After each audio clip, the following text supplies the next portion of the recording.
autotund. See on saade sulle, kui sul pole päris ükskõik, millise autoga sa sõidad. Tere head kuulajad, Autotund alustab 1. novembril oma järjekordset saadet. Täna olen mina saatejuht Hans Lõugas ja minuga koos juhib saadet Tarmo Tähepõld.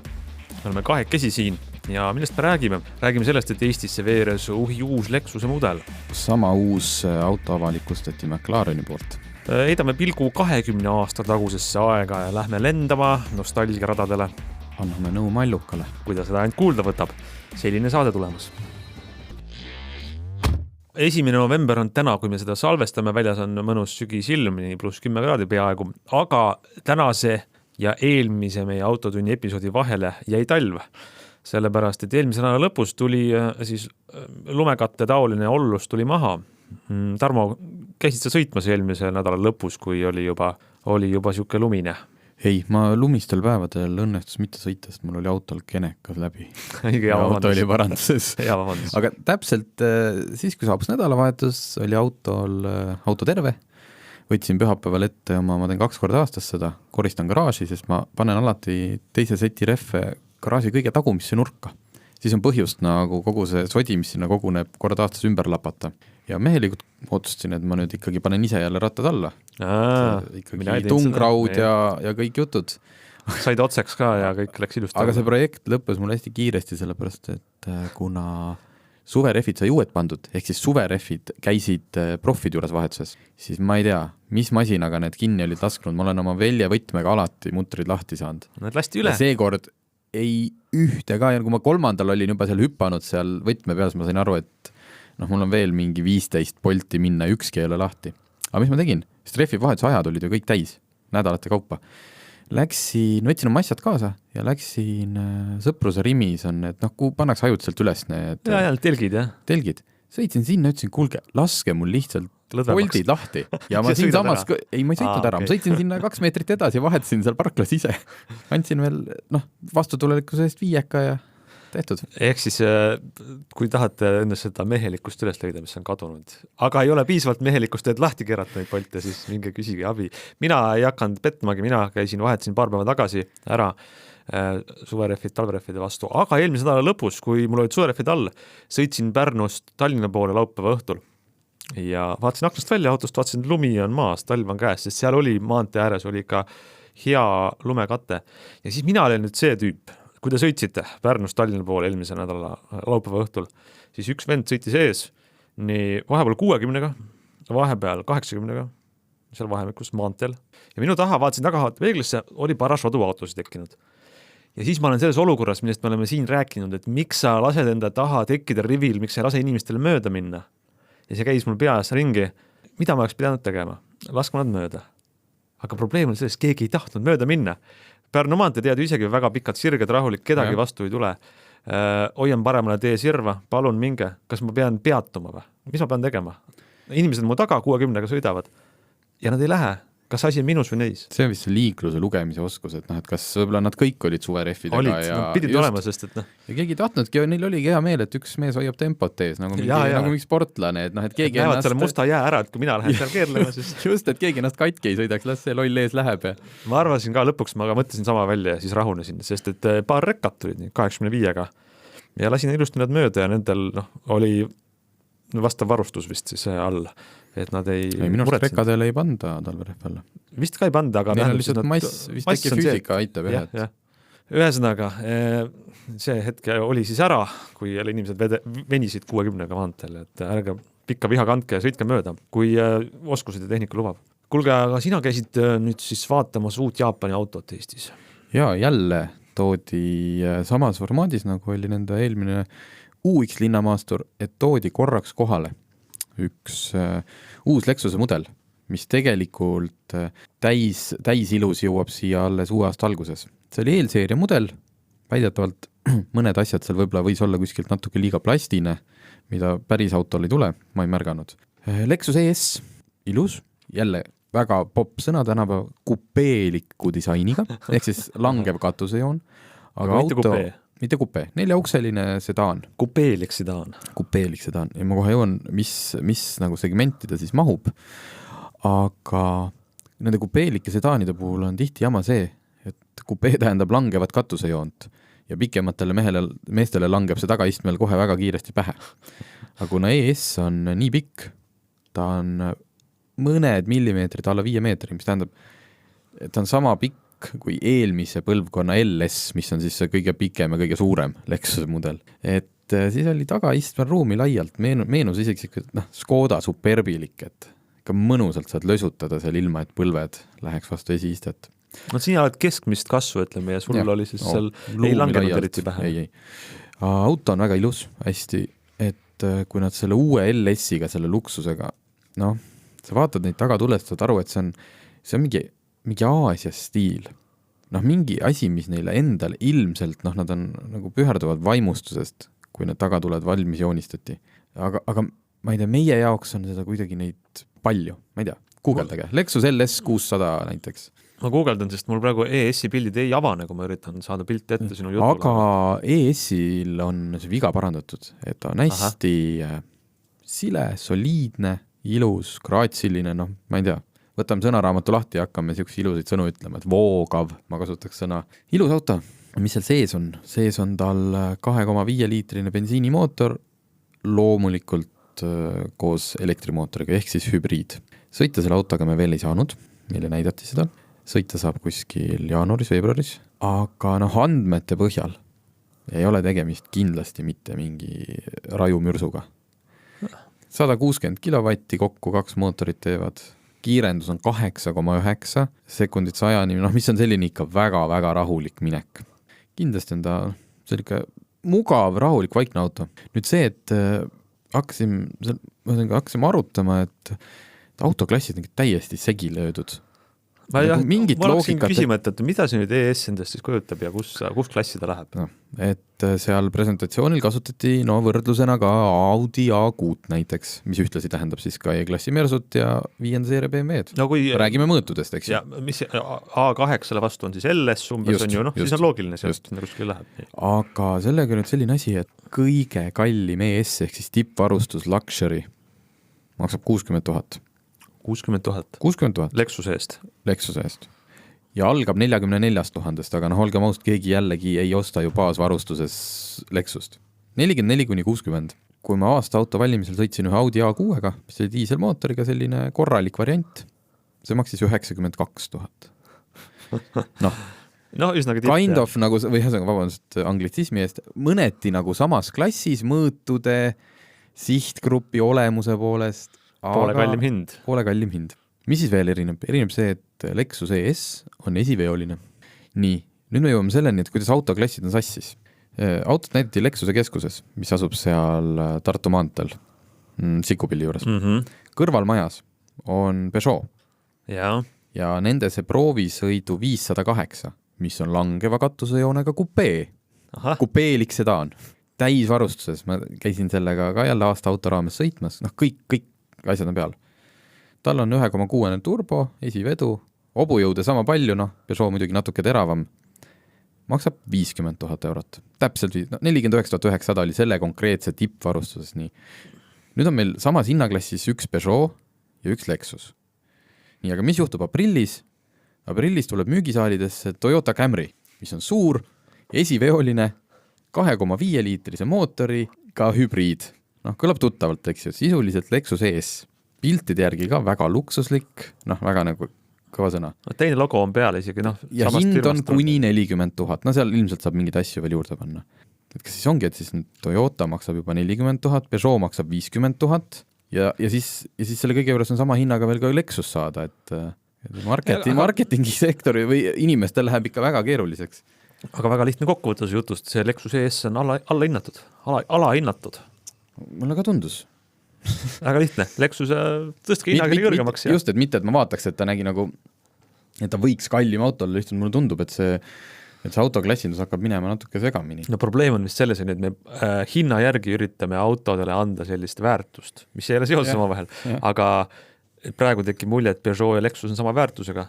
Aga võib-olla nad ongi sõidu mõttes. Sa ei ole kumbagi neist sõitnud ju. Peugeot olen. Peugeot juba oled, jah. ES tuleb. kuigi raske uskuda, et Peugeot on jällegi kuidagi mõõtudelt ja klassilt ikkagi madalamas klassis, noh, tal on lihtsalt see lisavarustus, mis seal peal on ajanud selle auto hinna 50 000-ni. Ei tea, keeruline, igatahes kokkuvõtteks ootame põnevusega ES-i proovisõitu, välja näeb väga hea, sõiduomadused kindlasti saavad olema väga rahulikud ja hind tundub nagu soodsapoolne. Soodne Lexus tuleb müügile, väga hea kokkuvõte. Lähme siit väiksele pausile. Autotund. No nii, lähme autotunni uudistega edasi ja peale Lexuse on veel uusi uudiseid. Tõsi küll, mitte nüüd Eestimaa pinnal pole selle auto rattad veel käinud, aga uus on ta küll ja kui ta siia jõuab, siis ta sõidab siit väga kiiresti läbi. See on siis McLareni uus looming. Jaa, et McLareni tehasest tuleb neid uusi mudeleid muidugi, kuidas öeldakse, Vändrast saelaudu. Kõik ei jõua ette lugeda ja uudistes kajastada, aga võt nüüd see uus McLaren Speedtail, kaua oodatud, see on midagi, see on väärt kajastamist. Miks? Sest et autohuvilised mäletavad aastat 1994 äkki, kui tuli välja selline auto nagu McLaren F1 ja me ei räägi vormelist, vaid me räägime sportautost. 3-kohaline, see tähendab seda, et juht istub keskel ja tema kõrval natukene tagapool, mitte tema selja taga, vaid noh nagu 3 taga siis keskel. Ei. Mitte päris keskel, aga... Juht istub ees keskel ja tema kõrval natukene tagapool on mahub mõlemale pool üks inimene. See on kolmnurkses asendis on ju 3 istet. Ja omal ajal täiesti hoomamatu auto, mis selliseid kiirus oli, ma tean, 240 miili tunnis oli see, palju kilomeetrit teeb. Ühesõnaga, täiesti omast ajast ees auto. Ta nagu hävits, kõik, mis ta teele jäi, konkurendid ma mõtlen, mitte... väga hea auto, mitte selline, ta oli täiesti igapäevaselt sõidetav, ta ei olnud selline, et sa korra kiirendad ja siis istub sul 3 nädalat kuskil hoolduses ja vahetatakse mootorit. Kuulsaks saanud näiteks selle poolest, et Rowan Atkinson, ühtlasi teatud ka Mr. Beanina, tohutu autohull on enda oma mitu korda puruks sõitnud ja sellise remondiarved peast panen äkki 750 000 näiteks.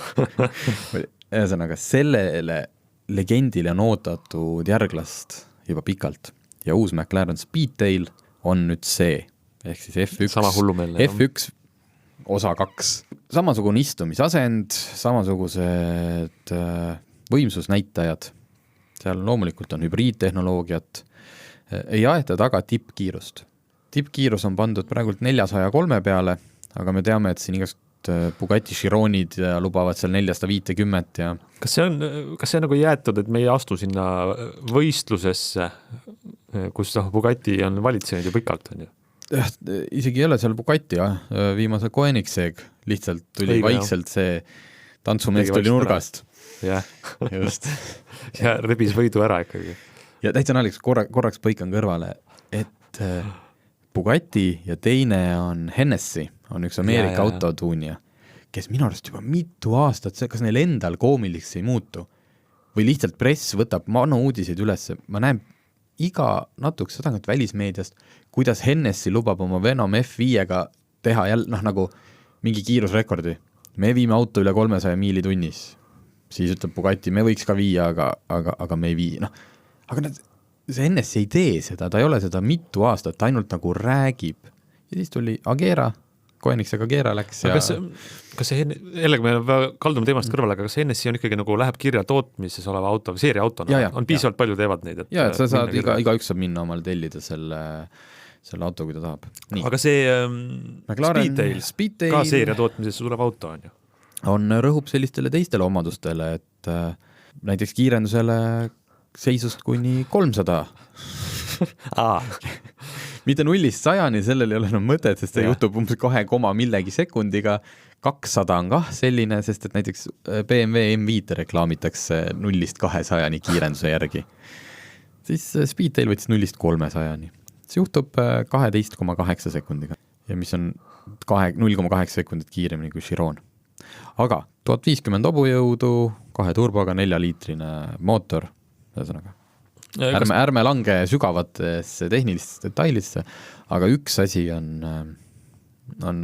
interneti lõhestunud või nii palju, kui mina olen näinud isegi tegelikult liitnud. Disainiga on küll ühesõnaga, see on üks auto, kus on funktsioon on pandud esikohale ja siis disain toetab seda. See auto peab liikuma kiiresti, ta peab liikuma, igatepidi, kõik see on oluline.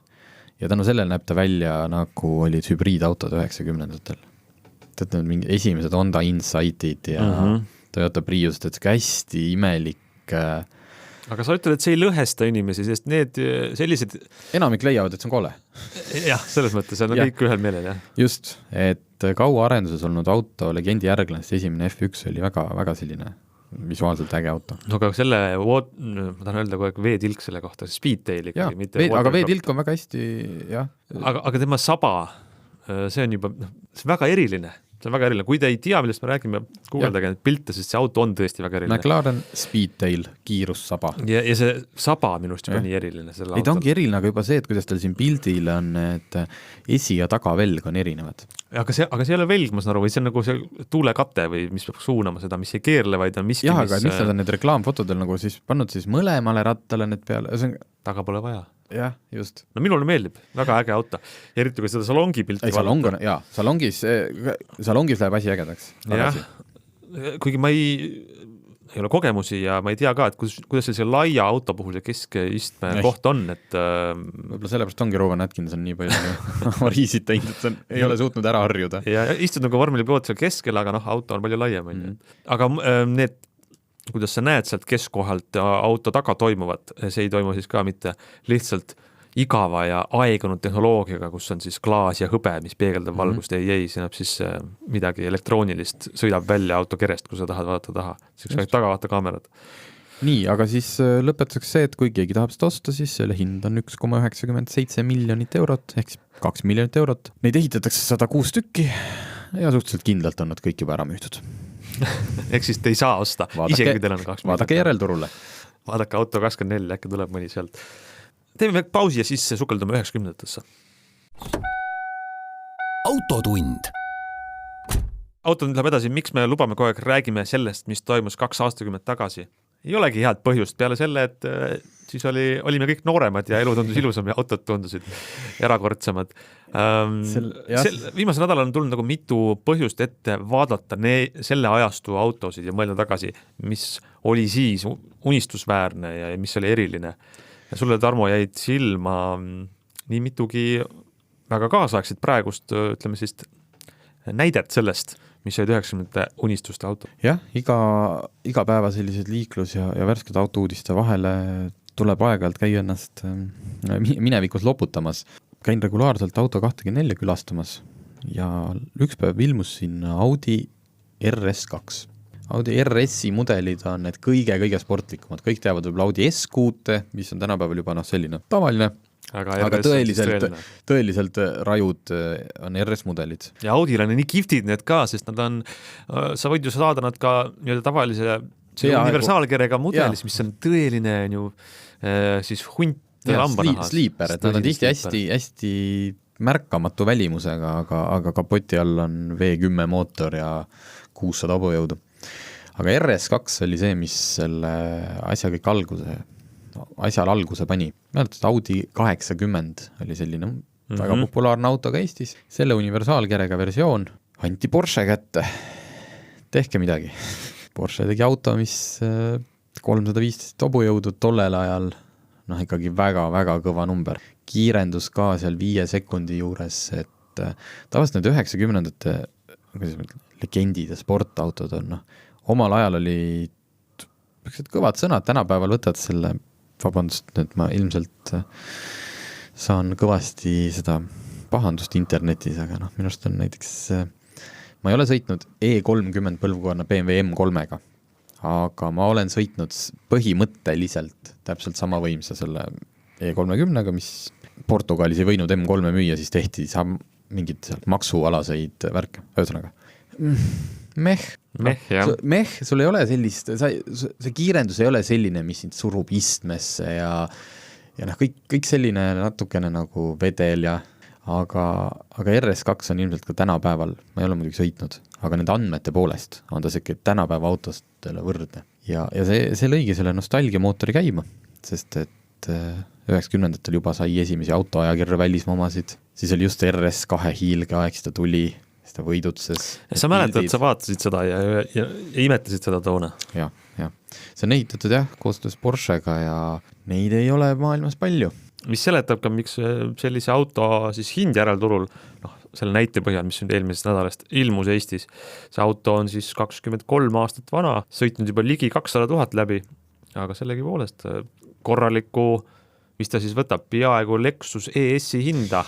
Siis Lexus ES hakkab 44-st, see on 40 000 eurot. Tippversioon Toyota Camry uus, 40 000 eurot. 23 aastat vana auto kohta võib-olla mõistlik hind sellise auto kohta. Ja siis tekkiski selline tunne, et olgu, mul päris kohe seda 40 ei ole, aga need hinnad veel on sellised. Ja ta ei ole ulmeline. Need autost on vähe tehtud, need ostetakse kollektsionääride poolt kokku, hinnad aina tõusevad, varsti ta ei ole enam nii, kas ma ütlen, kättesaadav, aga normaalne hind.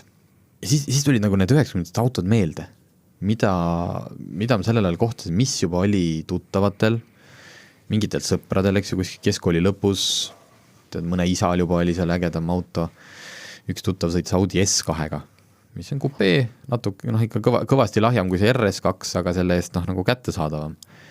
Kui ta meile sellega sõitu tegi, ega rooli muidugi ei lubatud. Need load olid meil küll juba käes, aga sa ei anna oma 220 hobujõulist asja mingitele nagadele sõita. Ma tegin loo sellest, et küsisin ka lugejatelt, et mis oli nende see 90-ndate unistusauto, mis siiamaani ei anna rahu. Loomulikult me jätame mingid Lamborghinid ja Ferrarid, mis plakatitel olid kõigil seal Ferrari F40, mis on küll 80-ndatest, aga ja ma mäletan, mul oli sellel plakatel, millest sa räägid, mis kõigil oli, minul oli hoopis, ma nägin seda autot mudelina kellegi sõbra juures, siis panin plakat üles, oli Bugatti EB10, see on siuke väga omapärase. Viimane Bugatti enne, kui tuli pikem paus sisse. Aga sa rääkisid, et mis need olid nüüd? Ja minul oli selleks Opel Omega. Tõsi, jah? Kes vanemad mäletavad, Opel Omega oli täiesti tavaline peresedaan. Võtke täna Opel Insignia, mingi sarnane. Mis oli mis sind järsku tiksuma pani? Sest Opel Omegast oli tehti toona selline auto nagu Opel Lotus Omega. Sarnane lähenemine nagu Audi RS2-ga, võeti see Opel Omega, lükati ta Lotuse töökotta sisse ja teisest otsast väljus selline sedaan, mis oli mitu aastat 4-ukseliste sedaanide kiirustabelis teisel kohal, BMW B10 Alpina järel. Sükene tõeliselt gifti, badass, musta välimusega ja põhiline oli see, et Tartus üks selline liikus.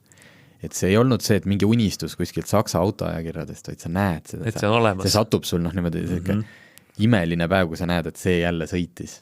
Temas on midagi sellist natuke kandilist, ma ei tea, midagi, millega võiks sõita 90-ndate Batman. Tähendab, mitte Batman, vaid Bruce Wayne. Just, et See on ka selle RS2-ga, seostub see disain, on 90-ndate disain, mis ei ole halb, mis on väga ajastu selline truu, see kuulub sinna 90-ndatesse. Kogu see RS2 ka ja selle ka, mitte päris kandiline, aga ikkagi selline nagu tahumatu välimus, aga ta on omas mõttes nii kihvt, et see on äge. See on see, kui sa leiad mingist ajastust kõige parema näite sellest autodisainist ja see võiks sinna minna. Neid on seal muidugi veel. Kuule, aga sa leidsid ühe toreda nostalgiapõike veel? Jaa, samamoodi auto 24 sirvides avastasin, et müügis on üks V12 mootoriga Jaguar XJ aastast, see oli 94 äkki. Nagu ikka, klõpsad lahti, vaatad, mis seisukorras on, päris huvitav, 17 000 eurot, et ma ise ei ole kunagi arvanud, et ma peaks mulle Jaguari ostma, aga selle puhul tundus, et Eestis hästi harva saab mingi auto, millel on kuulsuse ajalugu. Mitte auto ise ei ole ka kuulus, vaid just see, et kes on eelmine omanik olnud.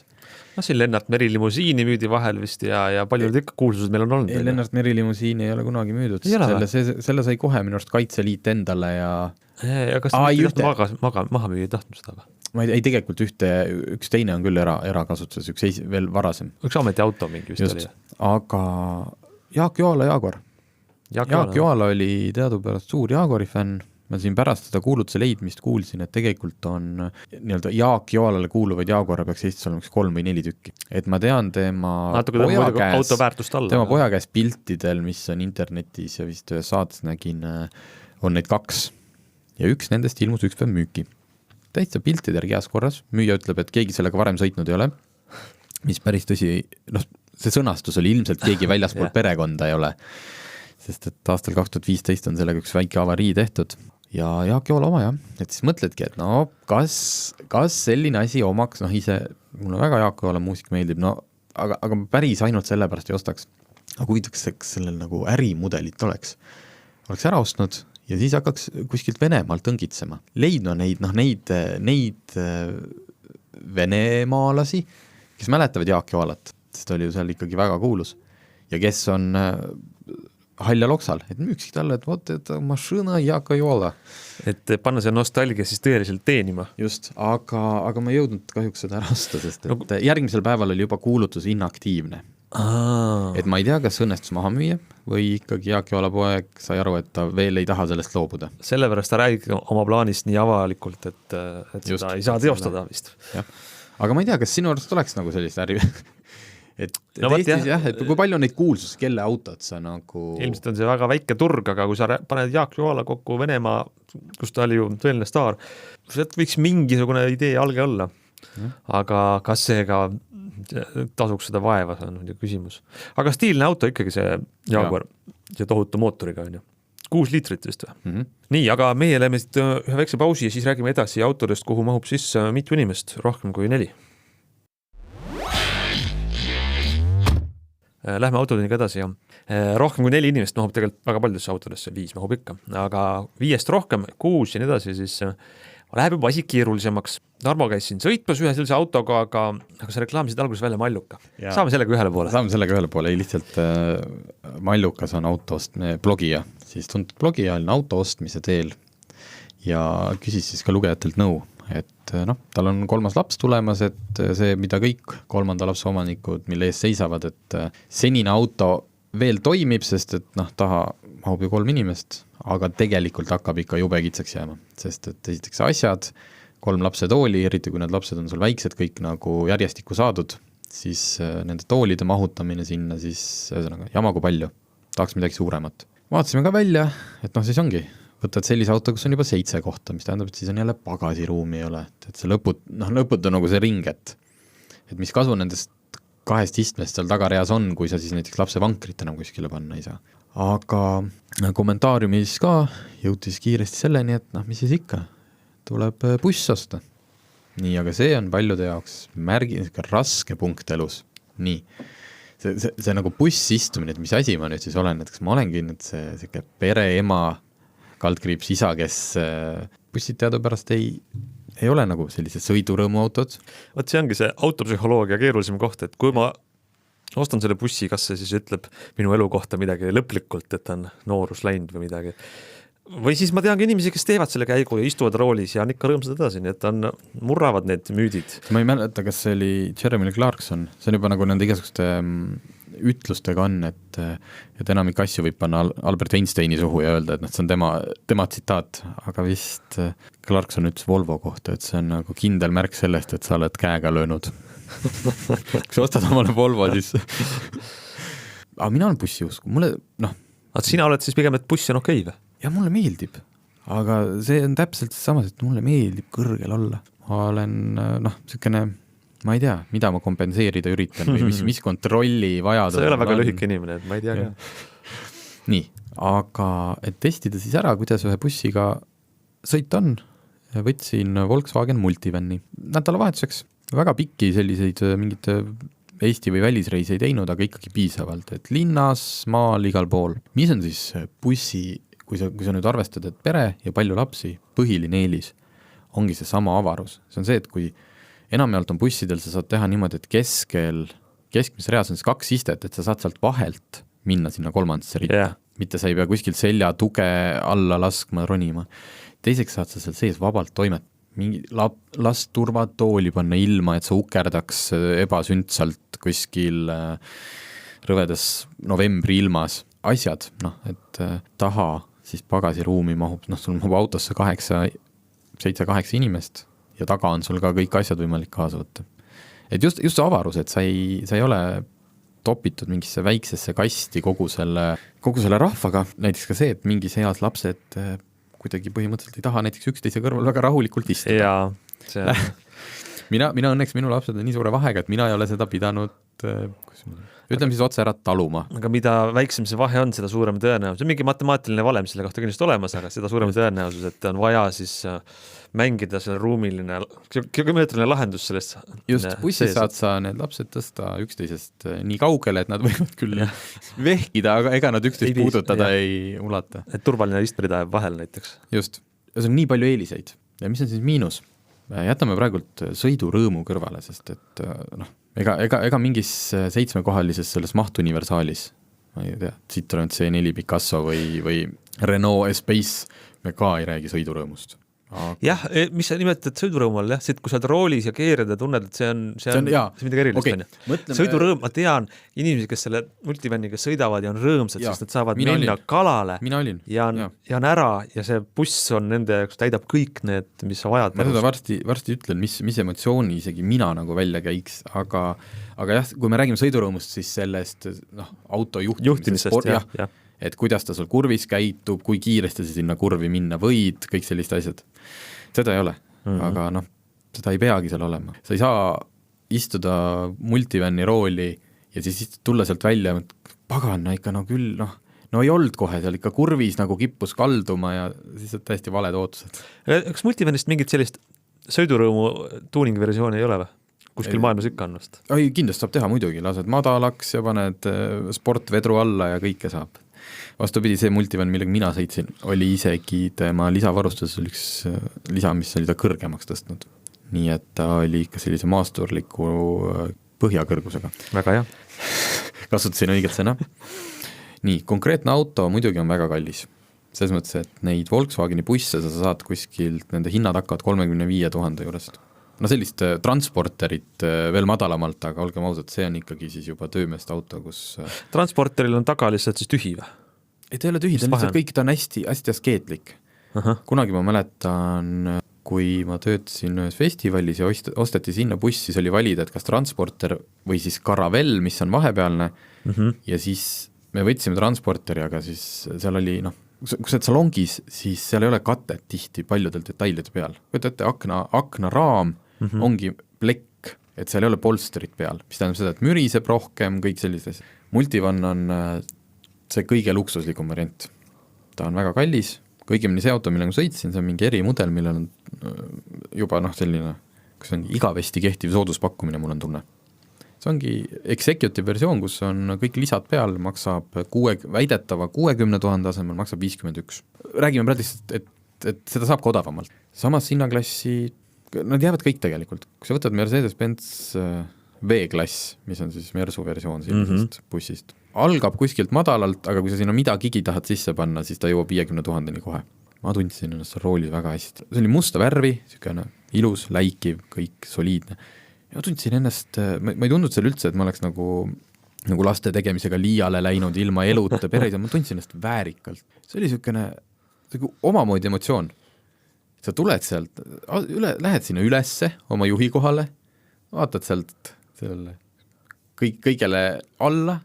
See on muidugi väga originaalne sõna, mis sa ütled, sa tundsid väärikalt ennast selle kas sa tundsid ennast nagu see mees, kes seda Angela Merkeli kabinetti veab, kui Angela Merkel sõidab sinu ees olevas limusiinis ja siis teised ametnikud on sinu... ilmselt, just, et kuidagi see ei olnud üldse selline ebamugav või ebameeldiv tunne, et mina nüüd siin selle bussiga ja te olete seal oma BMW-dega. Ma ei tea, väga mõnus oli. Sõita on mõnus, muidugi kõigub, eriti see auto kõikus või kuna ta oli see kõrgendatud versioon. See on füüsika, kui sul on ikkagi mitu tonni viidud teepinnast kõrgemale, raskus, kese ja kõik, siis see annab tunda, aga miks see hea oli? Pahaks ei läinud. Oli see, et sa siis julgesid minna natukene ka asfalteeritud teelt eemale sellega? Ma isegi ei saanud aru, ilmselt see buss nii läikis ja kõik, ma ei läheks sellega metsa kindlasti mitte. Lisaks oli esiveoline, seda saab ka 4-veolisena, see oli esiveoline, et see ilmselt aitab nagu mingites talvistes oludes või et sa saad see lumevaalud ei käi sul vastu põhja. Ma ei tea, mingid võib-olla siis reisijad näevad paremini välja. Ja veel on üks, väidetavalt on see Mercedes uus V-klass, on suudetud saada, nagu me ennem rääkisime, sõiduautolikuks oma sõiduomaduste poolest. võtsin selle multivänni, sõitsin sõbra juurde, kellel on V-klass, sõitsin ja võtsin kohe selle V-klassi ja läksin kohe, sõitsin seda sama teed. Ma ei tundnud vahet. Väga hea katse. Just, sul on ikka väga suur buss, seal võib-olla on natukene parem vedus, see V-klass oli madalam natuke, aga buss on ikka buss. Aga automaatkastiga oli või? Jah, ikka jah. Ühesõnaga, ma ei tea, kas meil on veel aega, ma lihtsalt ütleks inimestele, et enne kui te otsustate, ütleme niimoodi, et masendusse langete, et teil on 4. laps tulemas ja 4 puhul ei ole enam valikut, 4 puhul sa pead mingi bussi ostma, ka siis selle Renault Espace'i, mis on mahtuniversaal ja kuhu siis naljalt enam midagi pagasnikusse ei mahu või astute selle sammu. Ma kujutan ette, minge sõitke, minge vaadake, proovige sõita. Räägime korraks pikkusest, et issand, see buss on ju nii suur, kus ma sellega pargini olen. No jaa, ta on kõrge, eks ju. See annab talle suurust juurde. Tavalise kerega multivän on 4,9 meetrit. Tuletame meelde Lexus ees. Lühem kui Lexus, jah? Lühem kui Lexus ees. Pikema kerega versioon oli vist 5,3 meetrit. See on täpselt sama pikk, kui näiteks ma vaatasin Audi A8, millel on see pikem kere versioon. Et neid luksus sedaane on ju linn täis. S-klassid, 7. seeriad, A8-d, mehed sõidavad, naised sõidavad ja keegi ei kurda, Audi Q7, eks ju. Keegi ei kurda, issand, see suur, kus ma ta pargin ja see on Ja see multivänniga parkida kindlasti aitavad sul seal igasugused abilised. Ja, kõik see, et kõik on olemas. Ühesõnaga, et ta ei ole suurusjärgu võrra suurem kui teised suured autod. Et ta tundub, sest ta on kõrge igatepidi, aga... Võib-olla see ongi siis meie saate suurim uudis, et sellest eelarvamusest, vähemalt sina ütled, et tasub korraks proovida välja murda, sest eelarvamus on, et see bussi istumine, kui sul lõpuks, kui sa avastad selle mugavuse, mis seal on, kogu see avarus ja kõik see ja kuidas ma arvan, et lapsed on ka palju rõõmsamad ja lõpuks sa saad palju parem meelega võtad ette mingid autoreise, kas siis Eesti sees või välismaal, kui sa ei pea seda manšafti pakkima kuskile Fordi tahaistmele, nii et nad tülitsevad ja kotid on süles. Väga huvitav. Hakkasin mõtlema. Ma hakkasin mõtlema, kui ma ise olen sellisega sõitnud, ma sõitsin Renault Trafficuga, oli ka vedada vaja suuremat hulka inimesi, rendiauto veel, rentsime Renault Trafficu. Mina sellest marsruuttaksojuhi rollist välja ei saanud, et mulle ikka jäi see tunne, et ma olen nüüd see transpordi eest vastutav ametiisik ühes grupis või nii öelda on ju. Aga võib-olla see puutub ka sellest, et mis see buss on, millega sa sõidad, et ma saan aru, et see multivänn on tehtud ikkagi ja ta ongi siuke business klassi ütleme. Ja kui ta on must ka veel, see on ju must kaubik, see on kaubik, must vänn on eesti keeles buss. Ja tegelikult selliseid äged, ma nüüd Trafficut ei tea, kui ägedaks sa Renault Trafficu saad teha, aga Fordil on see Tourneo, mis on teate, Ford Transititeks ja ka selle siis selline reisijate versioon, mille saab ka ikkagi vähemalt välimuse mõttes väga ägedaks ajada. Selliseks, et sa selle välimusega rõhutad, et see ei ole ehitusmeeste auto, see on mul pereauto või mingi siis, ma ei tea, tähtsate külaliste vedamiseks. Jah, et tihti sõiduk on sama, aga kas ta on see sama asi, läheneb rohkem kaubikule oma vormi poolest või läheneb rohkem niisugusele luksuslikule mingisugusele mikrobussile, et sealt see vahe jooksebki, et kui ta ikka läheb kaubiku tundeks kätte, siis ilmselt see mõjutab ka seda rõõmu, mida sul muidugi, selles mõttes, kui sul on ikkagi väga lihtne siuke kaubikulaadne, siis see kumin ja müra juba, see ajab sind ennast lõpuks närvi ja... selliseid tarku ideid teile meie tänasest autotunnist, mis on nüüd läbi saamas. Ma aitäh kuulamast teile järgmise nädalani.